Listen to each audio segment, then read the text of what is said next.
a series of programs which focus on national development. On today's program, our guest is the Honorable Minister of Public Protection, Miss Amna Ali. Minister Ali, welcome. Welcome to today's program. Thank you very much, Phyllis. His Excellency President Granger wants every youth in Guyana to receive an adequate education. Your ministry is involved in early childhood development training programs. One was recently conducted in Region 6, and there are plans to have other programs in other parts of the regions, in other regions. I wonder if you can tell us what the content of the program is and maybe what is being focused on. Yes, okay. Thank you again, Phyllis. Now, first of all, the ministry is the Ministry of Social Protection, not public protection, social protection. I'm so sorry. The same thing. But let me start by saying to you that this ministry is structured in such a way that we have reps for the various sections in each of the 10 administrative regions. We have people dealing with child care protection, domestic violence, trafficking in persons, pensions, etc. And so the Department of Child Care Protection Agency solely focuses on children's welfare. We say for beginners that this ministry caters for people from the womb to the tomb. So with regards to the Child Care Protection Agency, yes, they take care of the little ones. Now, the training program that you have asked about, it has started. We have started in 4 regions. We've started in regions 3, 4, 6, and 10. And it is intended that we conduct these training programs in all the administrative regions because our structure provides for such. In terms of the content, our focus for these training programs is to teach those little ones that their hands must not be used as defense for everything. Hands are useful, but some people believe that using their hands to beat people and to engage in that kind of violence is maybe priority, but our training is geared to sensitize them and make them become aware that these things are not plausible things, and that we want them to understand what really your hands must be used for and not for those purposes of abuse. Children at a very young age, that's when the brain is developing, and that's when they absorb everything around them. And I'm glad that you mentioned that, the children, you're trying to tell them what their hands are for, yes, not for other things, yes, the useful things. But then we have to bear in mind that children come from different backgrounds. yes, And there are some children that come from a nurturing, stable environment. Then there's that other child whose environment might not be quite the same. It's more abusive, and there's some neglect. How do you deal with those differences? You rightly said that children come from various backgrounds.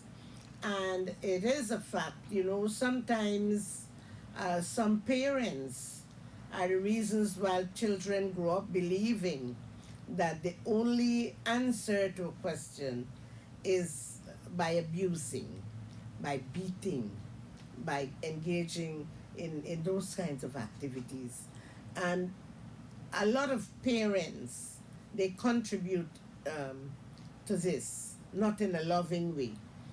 And so these programs that we are focusing on, it is intended that they are utilized in such a way that even the parents can understand the way how to teach their children in terms of bringing them up and all of that, and what is right and what is not right, regardless of whatever background they come from. You might be rich, you might be poor, you might come from a hostile home, whatever. But the upbringing of a child is very, very important. And we believe that the training program, it has to be done at a tender age where you can instill these values in them. Because if you do that, they say when you are big, when you're too old to learn, you're set in your ways and you can't change. Well, it's a good thing to train them while they are young. So, regardless of where they come from, who they come from, regardless of their background, we exercise the same kind of training. Well, like they say, children live what they learn. Yeah. A little bit about the participants. What do the participants bring to the table? The participants of the training program? You mean the children? No, those that are being trained. The facilitators? Yes, the facilitators. Well, they have a content value which is being organized by the by the director and her staff, Miss Ann Green and her staff.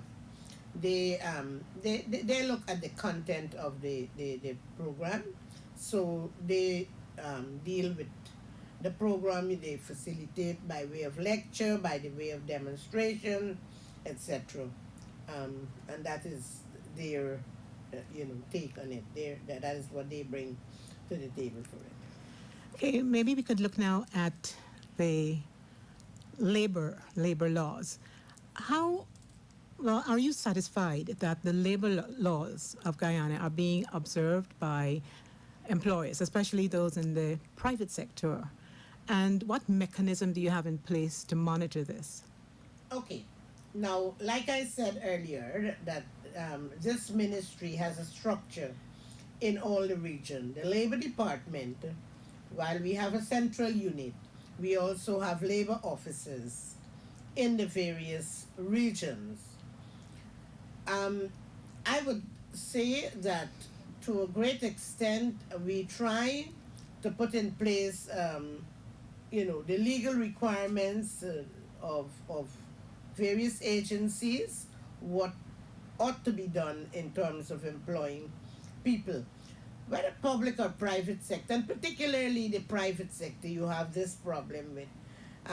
I've been traveling around the country in recent times, and one of the complaints that I've been able to come by is the question of the security services. As recent as last week, a complaint was made that despite you have minimum wage of, I think it's about $255 per hour, a particular security agency is paying $120 per hour. Now, I have done the department, we have delved into it, we have investigated, we have found that this is true, and we are going to take action because we cannot allow the workers out there to suffer at the hands of these people. And so the first thing we are going to look at, we are going to take the agency to court. And outside of that, there may be a possibility of withdrawing the company's license because it's a security service. We are going to go into they have to comply with the laws, the labor laws. They have to. And once they don't comply with the labor laws, we are going to make every effort to bring them in line. And there are others where you find that they deduct NIS um, subscriptions from contributions from workers, and they do not pay it in to the NIS, and so you find that there is a multitude of problems at the level of the NIS for them to receive benefits when the time arises for them to receive benefits. And so, with the NIS, you have to make a certain amount of contributions. Now, if the employer does not remit um, deductions from the workers, it means that it will show that the workers have not been paying their contributions and they suffer. At the moment, we have about 50 something of those employers in court um, for various offenses, and that being a major one. We are seeking to ensure that in all respects they comply with the law. So it is not going unnoticed, and it is not a question of being harsh. We are saying that this is the requirement and you must follow the requirement. In most cases, especially with the NIS, it's after the worker would have gone to the NIS office to get benefits. It's at that time that they would know that their their contributions were not submitted. Yes. Is there any other way in which you can monitor this so that you know that it's an ongoing thing and not wait until the employee has a problem? Well, what we have done, we started having routine investigations and follow up. For example, that we have asked that, look, after the investigations are completed, let us assume that a security agency has 50 workers and they make deductions for those 60 workers to be remitted to NIS. The Ministry of Labor must follow it through to see whether the remittances for the 50 people reaches NIS. And in doing so, we will be able to track, a lot of what is happening on that front. That has not yet been implemented, but we are implementing. Only this morning, I had a meeting with that department, and we are going to implement that kind of reaction to make sure that these deductions, as reported, they are taken to the NIS. Or any other respective agency, so Yes. you can't deduct workers' money and you don't pay them in, and they suffer in the end. That's right. Yes. Minister, how would you describe your relationship with the trade unions? I will say very cordial. Yes, very cordial. I like that answer. Very to the point. Yes. I normally meet the trade unions, it started when we had the controversy with Rusal, and I started meeting representatives of various unions and so on. I meet them, maybe not on a regular enough basis, but I do meet with them. Let's look now at the old people, the elderly. Yes. There are a few complaints from pensioners that when they go to the post office or any post office to collect their old age pension, on many occasions they're told that there are not enough funds and they're asked to go other places. How is the ministry dealing with this problem? Look, that kind of problem, I've had complaints too about it. And we are making every effort to address that matter because people know when pension is going to be paid. And it hurts when those old people have to go to the post offices and find, oh, we don't have money, you have to come back.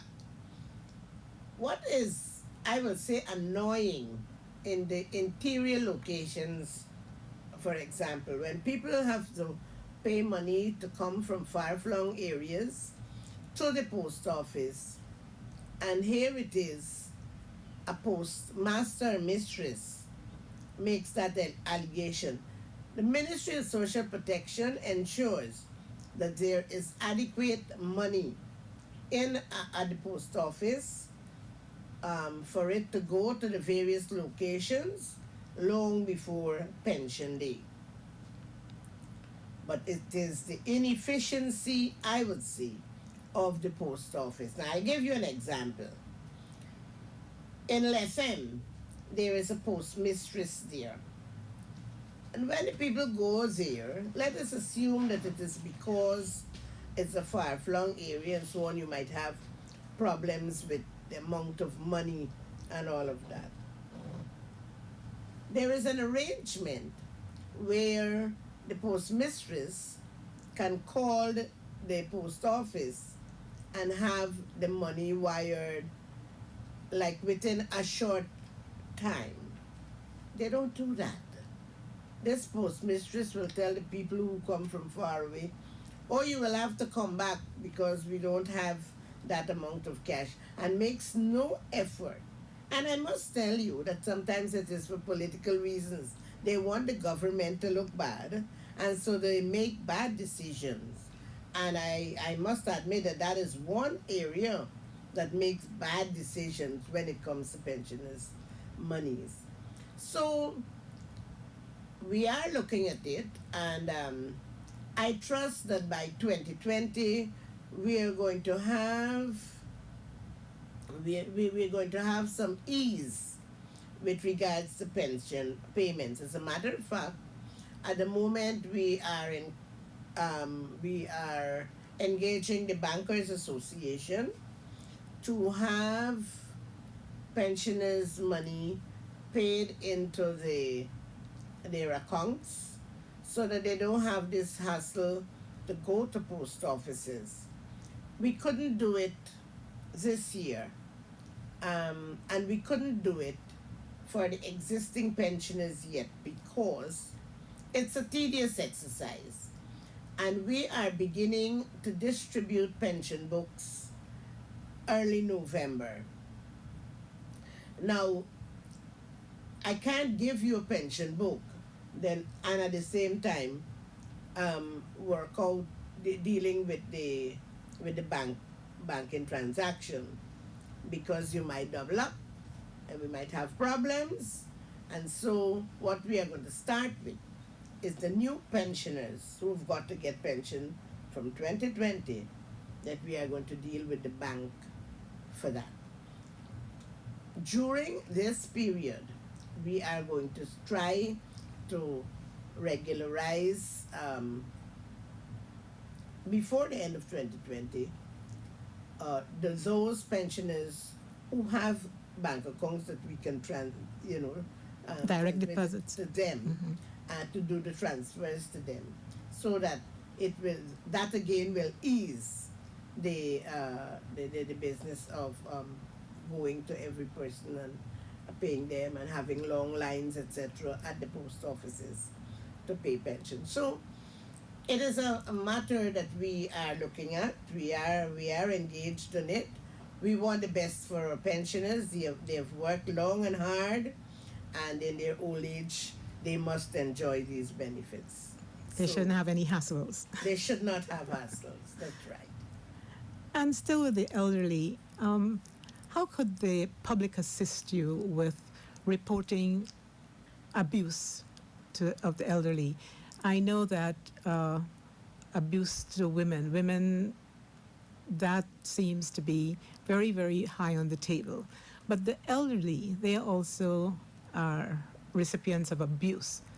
How can the public help you in this way to bring these matters to your attention? Well, the public can help in many ways. The public, first of all, some members of the public themselves are engaged in abusing the elderly, and that ought to stop. We counsel many people, and we run training programs and sensitization awareness programs, but maybe it's not sufficient. But I would like to appeal to the public that we ought not to engage in abusing our elderly. Rather, we must be seen as helpers of the elderly because, when you're young, you can do so many things. When you become an elderly person, you have challenges, and so I would expect that um, it will be an individual something, but we must address our minds that we ourselves must change our attitudes towards the elderly and help them rather than rebuke them. There are some government agencies and public agencies also that when the elderly go there for service, they don't seem to take into consideration that some of these people are ill and they have to. Let's look at take the bank for example. They stand in the lines for long periods and they don't seem to care that their elderly should have, let's say, a special service. Yeah. Is there anything that your ministry can do about that? Make Well, suggestions we can to. encourage the banks, etc., to give priority to the elderly. I tell you what, in the case of post offices where pensions are paid, there are many post offices where organizations or party groups or non-governmental bodies, they come together, they provide breakfast for them, they provide sitting excuse me, sitting accommodation for them.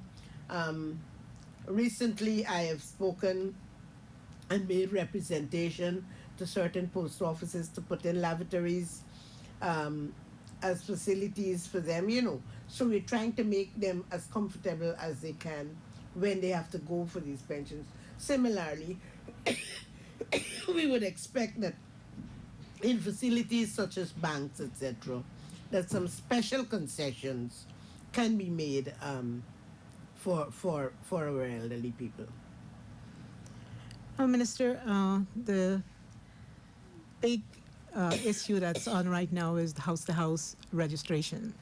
Some people have their own views about whether this is something that they should do. Some people, and in some cases, the officers are not, let's say, going to every house, and some people have not seen them since the program started. I want to let you go before I ask you to implore upon our listeners the importance of being registered.